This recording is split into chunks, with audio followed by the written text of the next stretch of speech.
ರೈತ ಬಾಂಧವರೇ, ಅಣ್ಣ ತಮ್ಮಂದಿರೇ, ಅಕ್ಕ ತಂಗಿರೇ, ಒಂದೇ ಒಂದು ನಿಮಿಷ ಇಲ್ಲಿ ಗಮನ ಕೊಡಿ.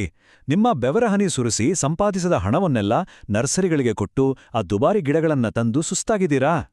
ಎಷ್ಟೋ ಸಾರಿ ನಾವು ಆಸೆಯಿಂದ ಪ್ರೀತಿಯಿಂದ ತಂದ ಗಿಡನೋ ಅಥವಾ ನೆಟ್ಟ ಕೊಂಬೆನೋ ಕಣ್ಣೆದುರಲ್ಲೇ ಚಿಗುರದೆ ಒಣಗಿ ಸತ್ತಾಗ ಹೊಟ್ಟೆಯಲ್ಲಿ ಬೆಂಕಿ ಬಿದ್ದಂತೆ ಆಗುತ್ತಲ್ವಾ? ಆ ನೋವು ನನಗೂ ಗೊತ್ತು, ನಿಂಗೂ ಗೊತ್ತು. ಆದ್ರೆ ಇವತ್ತಿನ ಈ ಮಾಹಿತಿಯಲ್ಲಿ ನಿಸರ್ಗದ ಮಡಿಲಲ್ಲಿ ಅಡಗಿರುವ ನಮ್ಮ ಹಿರಿಯರು ಹಿಂದಿನ ಕಾಲದಲ್ಲಿ ಬಳಸ್ತಿದ್ದ ಒಂದು ಅದ್ಭುತ ರಹಸ್ಯವನ್ನ ಬಿಚ್ಚಿಡ್ತಾ ಇದ್ದೀನಿ. ಪ್ರಕೃತಿ ತಾಯಿಯ ಜಾದು ನೋಡಿ. ಒಂದೇ ₹1 ಖರ್ಚಿಲ್ಲದೆ ಕೇವಲ ಒಣಗಿದ ಕಡ್ಡಿಯಂತಿರೋ ಕೊಂಬೆಯೊಂದು ಹಚ್ಚ ಹಸಿರಾಗಿ ಬೇರು ಬಿಟ್ಟು ಹೂವು ಹಣ್ಣುಗಳಿಂದ ನಳನಳಿಸುವ ಜೀವಂತ ಗಿಡವಾಗಿ ಹೇಗೆ ಬದಲಾಗುತ್ತೆ ಎನ್ನುವುದನ್ನ ನಾವಿಂದು ಕಲಿಯಲಿದ್ದೇವೆ. ನಿಮ್ಮದೇ ಕೈಯಿಂದ ನೂರಾರು ಗಿಡಗಳನ್ನ ಸೃಷ್ಟಿಸಿ ನಿಮ್ಮ ಮನೆಯಂಗಳವನ್ನೇ ಒಂದು ಪುಟ್ಟ ಸುಂದರ ಸ್ವರ್ಗವನ್ನಾಗಿ ಮಾಡುವ ಶಕ್ತಿ ಈಗ ನಿಮ್ಮ ಕೈ ಸೇರಲಿದೆ. ತಾವೆಲ್ಲರೂ ಒಮ್ಮೆ ಕಣ್ಣು ಮುಚ್ಚಿ ನೆನ್ಪು ಮಾಡ್ಕೊಳ್ಳಿ. ಅದೆಷ್ಟು ಬಾರಿ ಆಸೆಯಿಂದ ನೆಟ್ಟ ಗಿಡಗಳು ನಾವು ಎಷ್ಟೇ ಕೊಡುಗಟ್ಲೆ ನೀರು ಹಾಕಿದರೂ ಕಮರಿ ಹೋಗಿವೆ.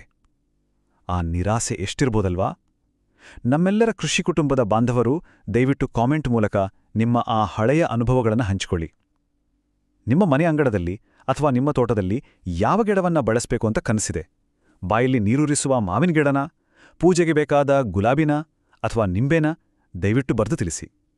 ಹಾಗೆ ಈ ವಿಷಯಕ್ಕೆ ಹೋಗೋ ಮುನ್ನ ದಯವಿಟ್ಟು ಕೆಳಗಿರುವ ಆ ಕೆಂಪು ಸಬ್ಸ್ಕ್ರೈಬ್ ಬಟನ್ ಒತ್ತಿ ನಮ್ಮ ಈ ಕೃಷಿ ಕುಟುಂಬವನ್ನ ಸೇರಿ. ಯಾಕೆಂದ್ರೆ ಇದು ಬರೀ ಮಾಹಿತಿಯಲ್ಲ, ನಮ್ಮ ಮಣ್ಣಿನ ಸಂಜೀವಿನಿ. ಇಂತಹ ಅಮೂಲ್ಯವಾದ, ಕಿಸೆಗೆ ಭಾರವಾಗದ ನೈಜ ವಿಚಾರಗಳು ಈ ನಮ್ಮ ಬಳಗದಲ್ಲಿ ನಿಯಮಿತವಾಗಿ ಬರ್ತಾನೇ ಇರುತ್ತೆ. ಸಬ್ಸ್ಕ್ರೈಬ್ ಮಾಡ್ಕೊಂಡ್ರೆ ಈ ಜ್ಞಾನದ ಬೆಳಕು ನಿಮ್ಮಿಂದ ಖಂಡಿತ ತಪ್ಪಿ ಹೋಗಲ್ಲ. ಹಿಂದಿನ ಕಾಲದಲ್ಲಿ ನಮ್ಮ ಅಜ್ಜ ಅಜ್ಜಿಯರು ಮಳೆ ಬಿದ್ದ ದಿನ ತೋಟಕ್ಕೆ ಹೋಗಿ ಸುಮ್ಮನೆ ಒಂದು ಕಡ್ಡಿನ ಮುರಿದು ತಂದು ಮಣ್ಣಿಗೆ ನೀಡ್ತಾ ಇದ್ರು. ನೋಡ್ತಿದ್ದಂತೆ ಆ ಕಡ್ಡಿ ಚಿಗುರಿ ದೊಡ್ಡ ಗಿಡವಾಗ್ತಾ ಇತ್ತು. ಆಗ ಈ ನರ್ಸರಿಗಳೇ ಇರಲಿಲ್ಲ. ಆ ಮರೆತೋದ ಜ್ಞಾನವನ್ನ ಮತ್ತೆ ನಮ್ಮೆಲ್ಲರ ಕೈಗೆ ತರೋ ಸಮಯವಿದು. ಆಶ್ಚರ್ಯವೆನಿಸಿದ್ರೂ ಸತ್ಯ, ಆ ಒಂದು ರಹಸ್ಯ ವಸ್ತು ಬೇರ್ಯಾವುದೂ ಅಲ್ಲ, ಕೇವಲ ಮರಳು. ಹೌದು, ನಾವು ಮನೆ ಕಟ್ಟಲು ಬಳಸುವ ಸಾಧಾರಣ ಮರಳು. ಕೇವಲ ಮರುಳ? ಆಶ್ಚರ್ಯ ಆಯ್ತಾ? ಗಿಡ ಬೆಳೆಯಲು ಸಗಣಿ ಗೊಬ್ಬರ, ಕಾಂಪೋಸ್ಟ್ ಇದೆಲ್ಲ ಬೇಕೇ ಬೇಕು ಅನ್ನೋದು ನಮ್ಮ ತಲೆಯಲ್ಲಿ ಆಳವಾಗಿ ಬೇರೂರಿಬಿಟ್ಟಿದೆ. ಆದರೆ ಪ್ರಕೃತಿ ತಾಯಿಯ ನಿಯಮವೇ ಬೇರೆ. ಮರಳು ಒಂದು ಶುದ್ಧವಾದ ತೊಟ್ಟಿಲಿದ್ದಂತೆ. ಇದು ಹೇಗೆ ಕೆಲಸ ಮಾಡುತ್ತೆ ಅನ್ನೋ ಆಳವಾದ ವಿಜ್ಞಾನವನ್ನ ನಮ್ಮ ಹಳ್ಳಿ ಭಾಷೆಯಲ್ಲೇ ಸುಲಭವಾಗಿ ಮುಂದೆ ನೋಡೋಣ ಬನ್ನಿ. ಈ ವಿಷಯವನ್ನ ಬಹಳ ಗಮನವಿಟ್ಟು ಕೇಳಿ. ಕೊಂಬೆಗಳು ಒಣಗಲು ಅಸಲು ಕಾರಣ ಏನು ಗೊತ್ತೇ? ಬೇರುಗಳಿಲ್ಲದ ಒಣಕೊಂಬೆ ಅಂದರೆ ಹಲ್ಲುಗಳಿಲ್ಲದ ಎಳೆಕರು ಅಥವಾ ಪುಟ್ಟ ಮಗುವಿದ್ದಂತೆ. ಆ ಎಳೆ ಮಗುವಿಗೆ ನಾನು ಬಿರಿಯಾನಿ ಅಥವಾ ಗಟ್ಟಿ ಆಹಾರ ತಿನ್ನಿಸಿದ್ರೆ ಏನಾಗುತ್ತೆ? ಮಗುವಿಗೆ ಜೀರ್ಣವಾಗದೆ ಕಾಯಿಲೆ ಬರುತ್ತೆ ಅಲ್ವೇ?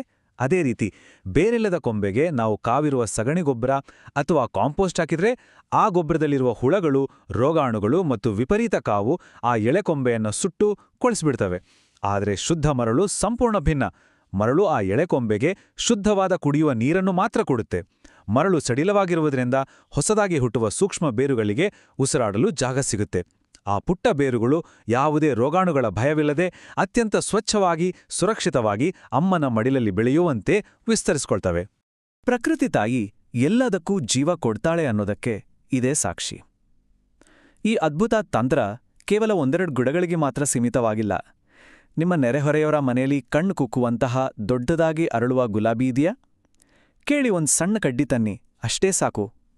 ಬಾಯಲ್ಲಿ ನೀರು ಉರಿಸುವ ಸಿಹಿಯಾದ ಮಾವು, ಹುಳಿಯಾದ ನಿಂಬೆ, ಕಿತ್ತಳೆ, ಮೈಮನ ರೋಮಾಂಚನಗೊಳಿಸುವ ಪರಿಮಳ ಬೀರುವ ಮಲ್ಲಿಗೆ, ಆರೋಗ್ಯ ತುಂಬುವ ರಸಭರಿತ ದಾಳಿಂಬೆ, ಸಪೋಟ, ಹೀಗೆ ಬಹುತೇಕ ಎಲ್ಲಾ ರೀತಿಯ ಗಿಡಗಳ ಕೊಂಬೆಗಳು ಈ ವಿಧಾನದಿಂದ 100ಕ್ಕೆ 100 ಬೇರು ತಾಳ್ತವೆ. ಎಲ್ಲಿಯೂ ಅಲೆಬೇಕಿಲ್ಲ, ಸಾವಿರಾರು ರೂಪಾಯಿ ಸುರಿಯಬೇಕಿಲ್ಲ. ಪ್ರಕೃತಿಯ ಈ ಜಾದುವಿನಿಂದ ನಮ್ಮದೇ ಕೈಯಾರೆ ಹೊಸ ಜೀವನ ಸೃಷ್ಟಿಸಬಹುದು. ಈಗ ಈ ಕೆಲಸವನ್ನ ಹೇಗೆ ಮಾಡಬೇಕು ಅಂತ ಹಂತ ಹಂತವಾಗಿ ನೋಡೋಣ. ಪ್ರತಿಯೊಂದು ಹೆಜ್ಜೆಯೂ ಇಲ್ಲಿ ಬಲು ಮುಖ್ಯ. ಮೊದಲನೆಯದಾಗಿ ಮಣ್ಣಿನ ಆಯ್ಕೆ.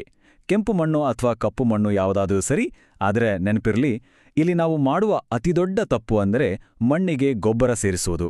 ಹೌದು, ಒಂದು ಚಿಟಿಕೆ ಸಗಣಿ ಗೊಬ್ಬರ ಅಥವಾ ಕಾಂಪೋಸ್ಟ್ ಬಿದ್ದರೂ ನಿಮ್ಮ ಸಂಪೂರ್ಣ ಶ್ರಮ ಮಣ್ಣು ಪಾಲಾಗುತ್ತೆ. ಕೇವಲ ಶುದ್ಧ ಮಣ್ಣು ಮತ್ತು ಮನೆ ಕಟ್ಟುವ ಮರಳು ಅಷ್ಟೇ. ಎರಡನೇ ಹಂತದಲ್ಲಿ 50 ಭಾಗ ಶುದ್ಧ ಮಣ್ಣು ಮತ್ತು 50 ಭಾಗ ಕಟ್ಟಡದ ಮರಳನ್ನ ಬೆರೆಸಿ ಸಮಾನ ಮಿಶ್ರಣ ಮಾಡಬೇಕು. ಮೂರನೆಯದಾಗಿ ಕೊಂಬೆಯನ್ನ ಆರಿಸುವಾಗ ತುಂಬ ಎಳೆಯದೂ ಅಲ್ಲದ, ಹಸಿರು ಬಣ್ಣದೂ ಅಲ್ಲದ, ಹಾಗೆ ತುಂಬ ಮುದಿಯದೂ ಅಲ್ಲದ, ಮಧ್ಯಮ ವಯಸ್ಸಿನ ಪೆನ್ಸಿಲ್ ಗಾತ್ರದ 6ರಿಂದ 8 ಇಂಚು ಉದ್ದದ ಕೊಂಬೆಯನ್ನ ಮಾತ್ರ ಆಯ್ಕೆ ಮಾಡಬೇಕು. ಇಲ್ಲಿನ ಅತ್ಯಂತ ಪ್ರಮುಖವಾದ ಜೀವ ಉಳಿಸುವ ವಿಷಯ ಅಂದರೆ ಕೊಂಬೆಯನ್ನ ಕತ್ತರಿಸುವ ವಿಧಾನ. ಕೊಂಬೆಯನ್ನ ಕತ್ತರಿಸುವಾಗ ಎಂದಿಗೂ ನೇರವಾಗಿ ಚಪ್ಪಟೆಯಾಗಿ ಕತ್ತರಿಸಬಾರದು. ಚೂಪಾದ ಕತ್ತರಿ ಅಥವಾ ಚಾಕುವಿನಿಂದ ಪೆನ್ಸಿಲ್ ಚೂಪ್ ಮಾಡಿದಂತೆ ಓರೆಯಾಗಿ ಕತ್ತರಿಸಬೇಕು. ಹೀಗೆ ಓರೆಯಾಗಿ ಯಾಕೆ ಕತ್ತರಿಸಬೇಕು?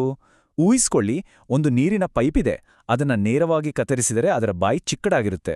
ಅದೇ ಪೈಪನ್ನ ಓರೆಯಾಗಿ ಕತ್ತರಿಸಿದರೆ ಬಾಯಿ ಎಷ್ಟು ದೊಡ್ಡದಾಗಿ ತೆರೆದುಕೊಳ್ಳುತ್ತೆ ಅಲ್ವೇ?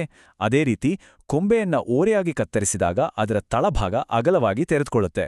ಬಾಯಿ ಎಷ್ಟು ದೊಡ್ಡದಾಗುತ್ತೋ ಅಷ್ಟು ಹೆಚ್ಚು ಜೀವಬಾಯಕ ನೀರನ್ನ ಕೊಂಬೆಯು ಸುಲಭವಾಗಿ ಹೀರಿಕೊಳ್ಳುತ್ತೆ. ಇದರಿಂದಾಗಿ ಆ ಕಡ್ಡಿಗೆ ಜೀವ ಬಂದು ಬೇರುಗಳು ಬಹಳ ವೇಗವಾಗಿ ಹುಟ್ಕೊಳ್ತವೆ. ಈಗ ನಾಟಿ ಮಾಡುವ ಸರದಿ. ಒಂದು ಪ್ಲಾಸ್ಟಿಕ್ ಬಾಟ್ಲಿಯನ್ನ ತೆಗೆದುಕೊಂಡು ಅದರ ತಳದಲ್ಲಿ 3-4 ತೂತುಗಳನ್ನ ಮಾಡುವುದು ಕಡ್ಡಾಯ. ಈ ತೂತುಗಳು ಕೇವಲ ನೀರು ಹೋಗಲಲ್ಲ, ಅವು ಗಿಡದ ಬೇರುಗಳು ಉಸಿರಾಡುವ ಕಿಟಕಿಗಳು ಇದ್ದ ಹಾಗೆ. ನಿಂತ ನೀರು ಕೊಳೆತು ಕೊಂಬೆ ಉಸಿರುಗಟ್ಟಿ ಸಾಯುತ್ತೆ. ಆದ್ದರಿಂದ ನೀರು ಸರಾಗವಾಗಿ ಹೊರಹೋಗಲೇಬೇಕು. ಈ ಬಾಟ್ಲಿಯಲ್ಲಿ ನಾವು ತಯಾರಿಸಿದ ಮಣ್ಣು ಮರಳಿನ ಮಿಶ್ರಣ ತುಂಬಿ ನೀರು ಹಾಕಿ ತೂತು ಮಾಡಿ ಆ ಕೊಂಬೆಯನ್ನ ನೇರವಾಗಿ ಅಲ್ಲಾಡದಂತೆ ನೆಡಬೇಕು. ನಂತರ ಇದನ್ನ ತಗೊಂಡೋಗಿ ನೇರ ಬಿಸಿಲಿನಲ್ಲಿಡಬಾರದು. ಒಂದು ಮಲಗಿರುವ ಎಳೆ ಮಗುವಿಗೆ ಹೇಗೆ ನಾವು ತಂಪಾದ ನೆರಳು ಕೊಡ್ತೀವೋ ಹಾಗೆ ಮೃದುವಾದ ಬೆಳಕು ಬೀಳುವ ನೆರಳಿನಲ್ಲಿ ಇಡಬೇಕು. ಮಣ್ಣು ಸದಾ ತೇವವಾಗಿರಲು ಮುಂಜಾನೆ ಮತ್ತು ಸಂಜೆ ಸ್ವಲ್ಪ ಸ್ವಲ್ಪವೇ ರೋಗಿಯೊಬ್ಬರಿಗೆ ಆರೈಕೆ ಮಾಡುವಂತೆ ಮೃದುವಾಗಿ ನೀರು ಹಾಕಿ. ಗಿಡ ನೆಟ್ಟ ನಂತರ ತಾಳ್ಮೆ ಬಹಳ ಮುಖ್ಯ. ರೈತನೆಂದ್ರೆ ಕಲ್ಲಿನಂತಹ ಕಠಿಣ ತಾಳ್ಮೆ ಇದ್ದವನು ಅಲ್ವಾ? ಮುಂಗಾರಿಗಾಗಿ ಆಕಾಶದಲ್ಲಿನ ಮೋಡಗಳಿಗಾಗಿ ತಿಂಗಳುಗಟ್ಟಲೆ ಆಕಾಶ ನೋಡುವ ನಮಗೆ ಈ ಪುಟ್ಟ ಬೇರುಗಳಿಗಾಗಿ ಕಾಯುವುದು ದೊಡ್ಡ ಮಾತೇ ಅಲ್ಲ. ಗುಲಾಬಿ, ಮಲ್ಲಿಗೆಯಂತಹ ಗಿಡಗಳು 30-45 ದಿನಗಳಲ್ಲಿ ಬೇರ್ಬಿಡ್ತವೆ. ನಿಂಬೆ ಮತ್ತು ದಾಳಿಂಬೆಗೆ 45-60 ದಿನಗಳು ಬೇಕಾಗಬಹುದು. ಅದೇ ರೀತಿ ಮಾವು ಮತ್ತು ಕಿತ್ಲೆಯಂತಹ ಗಿಡಗಳು 60-120 ದಿನಗಳನ್ನು ತೆಗೆದುಕೊಳ್ಳಬಹುದು. ಬೇರು ಮಣ್ಣಿನೊಳಗೆ ತನ್ನದೇ ಆದ ಹೊಸ ಪ್ರಪಂಚ ಕಟ್ಟಿಕೊಳ್ಳುವವರೆಗೂ ದಯವಿಟ್ಟು ತಾಳ್ಮೆಯಿಂದಿರಿ. ದಿನಾ ಹೋಗಿ ಗಿಡ ಅಲುಗಾಡಿಸಿ ನೋಡಬೇಡಿ. ಈ ಕಾಲಮಿತಿಯನ್ನ ಅರಿತು ಪ್ರೀತಿಯಿಂದ ಕಾಯುವುದೇ ಯಶಸ್ಸಿನ ಮೂಲಮಂತ್ರ. ಬನ್ನಿ, 100ಕ್ಕೆ 100 ಯಶಸ್ಸು ಖಾತರಿಪಡಿಸುವ ಆ 3 ಬಂಗಾರದ ನಿಯಮಗಳನ್ನ ನಿಮ್ಮ ಮನಸ್ಸಿನಲ್ಲಿ ಅಚ್ಚುತ್ತಿಕೊಳ್ಳಿ. ಮಾಡಲೇಬೇಕಾದದ್ದು ಸದಾ ಶುದ್ಧ ಮಣ್ಣು ಮತ್ತು ಮರಳಿನ ಸಮಸಮ ಮಿಶ್ರಣವನ್ನೇ ಬಳಸಿ. ಪೆನ್ಸಿಲ್ ತರಹ ಓರೆಯಾಗಿ ಕತ್ತರಿಸಲು ಮರೆಯದಿರಿ ಮತ್ತು ತೂತಿರುವ ಬಾಟಲಿಯನ್ನೇ ಬಳಸಿ ಮೃದು ನೆರಳಿನಡಿ. ಹಾಗೆಯೇ ಮಾಡಬಾರದದ್ದು ಯಾವತ್ತೂ ಮರೆತು ಕೂಡ ಗೊಬ್ಬರ ಸೇರಿಸಬೇಡಿ, ನೇರ ಬಿಸಿಲಿನಲ್ಲಿ ಇಡಬೇಡಿ ಹಾಗೂ ನೀರು ನಿಲ್ಲುವಂತೆ ಅತಿಯಾಗಿ ನೀರು ಹಾಕಿ ಗಿಡವನ್ನ ಉಸಿರುಗಟ್ಟಿಸಬೇಡಿ. ಈ ನಿಯಮಗಳನ್ನ ಒಂದು ಪವಿತ್ರ ವ್ರತದಂತೆ ಚಾಚು ತಪ್ಪದೆ ಪಾಲಿಸಿದರೆ ಒಣಗಿದ ಕಡ್ಡಿಯು ಹಸಿರು ಚಿಗುರೊಡೆಯುವುದು ಖಂಡಿತ. ನಿಮ್ಮ ಕೈಗಳಲ್ಲಿ ಜೀವ ಸೃಷ್ಟಿಸುವ ಅಗಾಧವಾದ ಶಕ್ತಿಯಿದೆ. ಬಿಸಿಲು, ಮಳೆ, ಚಳಿಯನ್ನ ಲೆಕ್ಕಿಸದೆ ಭೂವಿತಾಯಿಯ ಸೇವೆ ಮಾಡುವ ನಿಮ್ಮ ಶ್ರಮ ಭಗವಂತನಿಗೆ ಗೊತ್ತು. ಈ ಅದ್ಭುತವಾದ ತಂತ್ರವನ್ನ ತಾವೆಲ್ಲರೂ ಒಮ್ಮೆ ಪ್ರಯತ್ನಿಸಿ.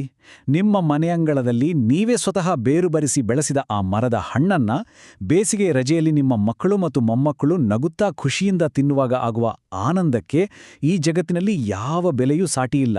ಆ ಆನಂದವೇ ಬೇರೆ. ಈ ಜ್ಞಾನ, ಈ ಮಾಹಿತಿ ನಿಮಗೆ ಒಂಚೂರಾದ್ರೂ ಉಪಯೋಗವಾಯ್ತಾ? ನೀವು ನಾಳೆಯೇ ಯಾವ ಗಿಡ ನೆಡಲಿದ್ದೀರಿ? ಅಥವಾ ಇದನ್ನ ಆಗಲೇ ಪ್ರಯತ್ನ ಪಟ್ಟಿದ್ದೀರಾ? ದಯವಿಟ್ಟು ಕಾಮೆಂಟ್ ಮಾಡಿ. ನಿಮ್ಮ ಪ್ರತಿಯೊಂದು ಮಾತಿಗೂ ನಾನು ಪ್ರೀತಿಯಿಂದ ಕಾಯ್ತಾ ಇರ್ತೀನಿ. ತಾಯಿ ಭುವನೇಶ್ವರಿಯ ಆಶೀರ್ವಾದ ಸದಾ ನಿಮ್ಮ ಮೇಲಿರಲಿ. ಕೊನೆಯದಾಗಿ ಕೆಳಗಿರುವ ಕೆಂಪು ಸಬ್ಸ್ಕ್ರೈಬ್ ಬಟನ್ ಒತ್ತಿ ಈ ನಮ್ಮ ಮಣ್ಣಿನ ಮಕ್ಕಳ ಬಳಗವನ್ನ, ಈ ರೈತ ಕುಟುಂಬವನ್ನ ಇನ್ನಷ್ಟು ಬೆಳೆಸಿ. ಮತ್ತೊಂದು ಜೀವದಾಯಕ ಮಾಹಿತಿಯೊಂದಿಗೆ ಮತ್ತೆ ಸಿಗೋಣ. ನಮಸ್ಕಾರ.